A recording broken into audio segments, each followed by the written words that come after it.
Mes chers amis, il y a une puissance ici-bas qui triomphe de toutes les puissances.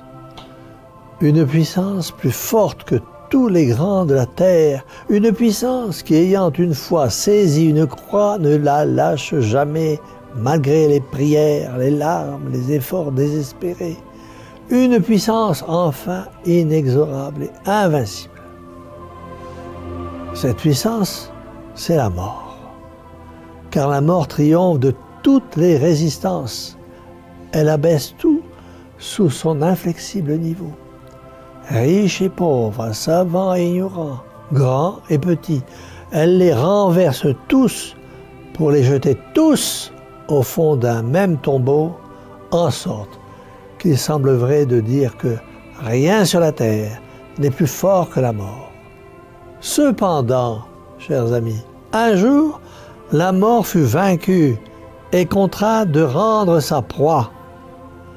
Un homme qui était mort depuis 3 jours, sorti vivant de son sépulcre et debout sur sa pierre renversée, il put jeter à la mort ce défi sublime.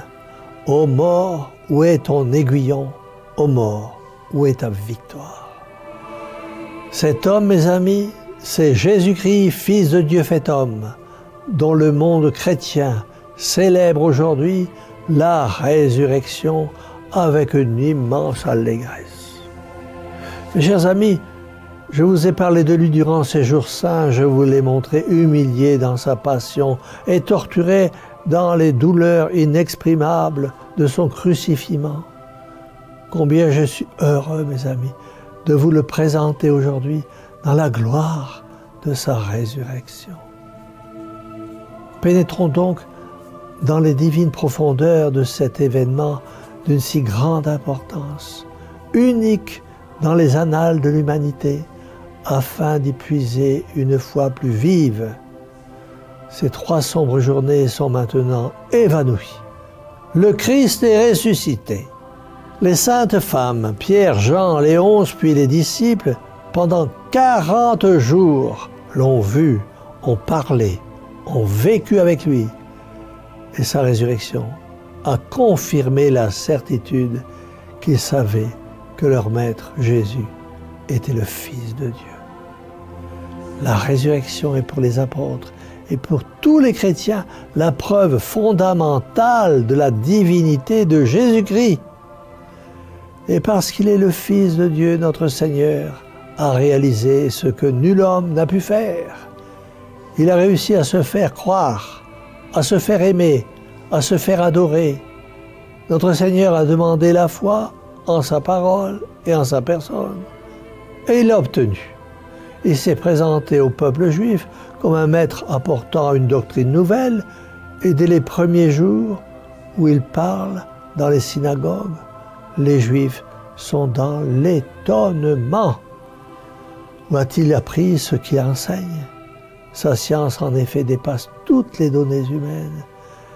Elle nous apprend les grands mystères de notre religion, et pour la vie présente, et pour la vie future.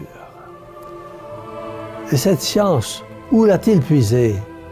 En Dieu son Père.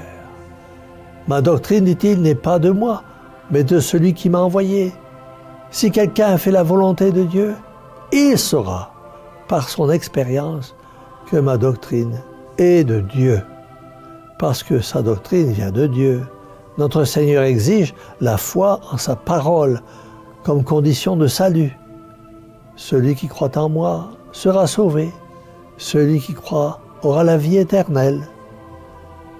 Il rappelle cet enseignement à Marthe à l'heure où il vient ressusciter son frère Lazare. Je te le dis, celui qui croit alors même qu'il serait mort vivra. Et cette foi, il l'obtient.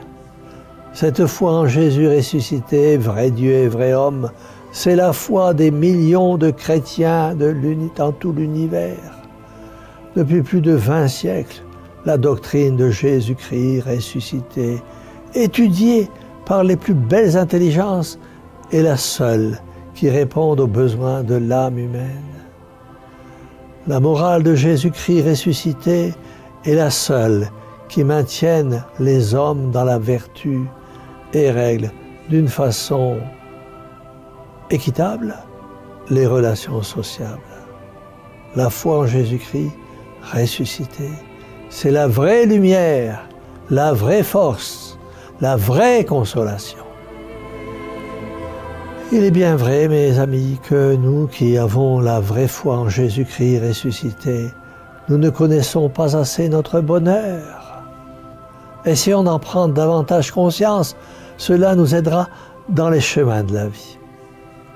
Notre Seigneur Jésus-Christ demande la foi en sa personne, et il l'a obtenue parce qu'il est le Fils de Dieu fait homme et ressuscité. Jésus-Christ a demandé l'amour, et il l'a obtenu. Se faire aimer n'est pas chose facile sur la terre.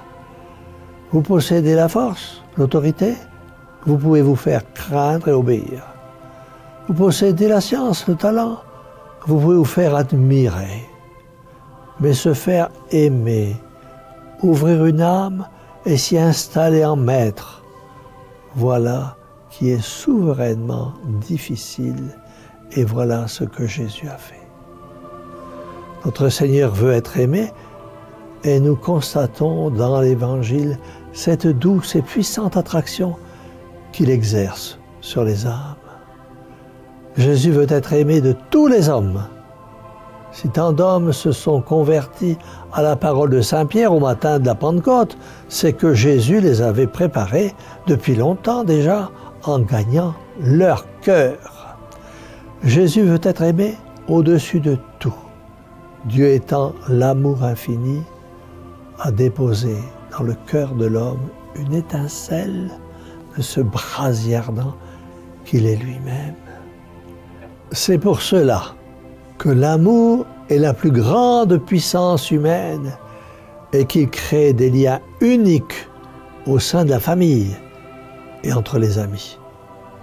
Si grand, si noble, si sacré que soit l'amour familial et l'amitié, puisque c'est Dieu qui a créé ces liens entre les hommes, mais au-dessus règne en maître l'amour de Dieu. Aussi Jésus devait dire, si quelqu'un aime son père, sa mère, son époux, son épouse, son fils, sa fille plus que moi, il n'est pas digne de moi. Au-dessus de l'amour des parents, des enfants, des amis, il y a place pour l'amour de Jésus-Christ. Et cet amour, il l'a obtenu. Jésus avait annoncé, quand j'aurai été élevé de terre, j'attirerai tout à moi. Si Jésus a souffert, s'il est mort pour l'humanité, les chrétiens ont su souffrir et mourir pour Jésus ressuscité. Voyez les apôtres arrêtés, emprisonnés, flagellés, et disant, nous ne pouvons pas ne pas parler, ne pas annoncer ce dont nous en sommes les témoins, la résurrection de Jésus-Christ. Voyez aussi, mes chers amis, l'amour des chrétiens des premiers siècles, des martyrs, pendant 3 siècles, et dans toutes les persécutions aujourd'hui encore, dans tous les pays, vous trouverez les chrétiens qui acceptent la souffrance et la mort plutôt que de renoncer à leur foi, proclamant par leur souffrance que Jésus est bien ressuscité. Jésus-Christ a demandé aux chrétiens l'amour et il l'a obtenu parce qu'il est le Fils de Dieu fait homme, mort et ressuscité. Enfin, mes amis, notre Seigneur Jésus-Christ a demandé l'adoration. L'adoration, il l'a obtenue. Pendant sa vie mortelle, il ne devait révéler sa divinité que progressivement. Cependant, les prières qui lui furent adressées en tant que Fils de Dieu. Nous voyons Pierre, Jacques et Jean prosternés devant lui, la face contre terre, au jour de la transfiguration. Nous voyons l'aveugle-né se prosterner devant Jésus. Le bon larron sur la croix lui dire « Seigneur, souvenez-vous de moi quand vous serez dans votre royaume. » Qu'est-ce que cela, mes amis? Sinon reconnaître la divinité du Sauveur et le prier comme on prie Dieu lui-même. Et c'est en Dieu que Jésus parle. L'apôtre Thomas, l'incrédule, n'a qu'une parole, et c'est une parole d'adoration. Quand Jésus apparaît, « Mon Seigneur et mon Dieu ». Et depuis plus de 20 siècles, cette reconnaissance de la divinité de notre Seigneur Jésus-Christ, ce culte d'adoration, lui est rendu par toute la terre. Mes chers amis, c'est pourquoi nos églises sont magnifiques, mais nos modestes chapelles aussi, uniquement pour rendre à Jésus le culte d'adoration réservé à Dieu seul. Uniquement pour abriter le tabernacle où réside Jésus-Christ, vrai Dieu et vrai homme. Devant lui se prosternent nos grands savants chrétiens, parce que Jésus, vrai Dieu et vrai homme, fils de Marie, lumière du monde, est venu lui-même les éclairer. Devant lui se prosternent les modestes travailleurs, parce que Jésus, vrai Dieu et vrai homme, et fils de Marie, a tenu un rabot dans ses mains pour sanctifier le travail. Devant lui se prosterne l'impressionnant cortège de toutes les douleurs humaines, parce que Jésus, vrai Dieu et vrai homme, et fils de Marie, a souffert pour nous aider à porter nos misères. Notre Seigneur a demandé l'adoration, et il l'a obtenue. Mes chers amis, ce matin, avec les apôtres, les martyrs et les saints du ciel, avec tous les fidèles de la terre qui ont chanté l'Alléluia de la résurrection, offrons à Jésus de Nazareth, mort au calvaire et ressuscité au matin de Pâques, l'hommage de notre foi, de notre amour, de notre adoration, comme le gage de notre reconnaissance et de notre fidélité.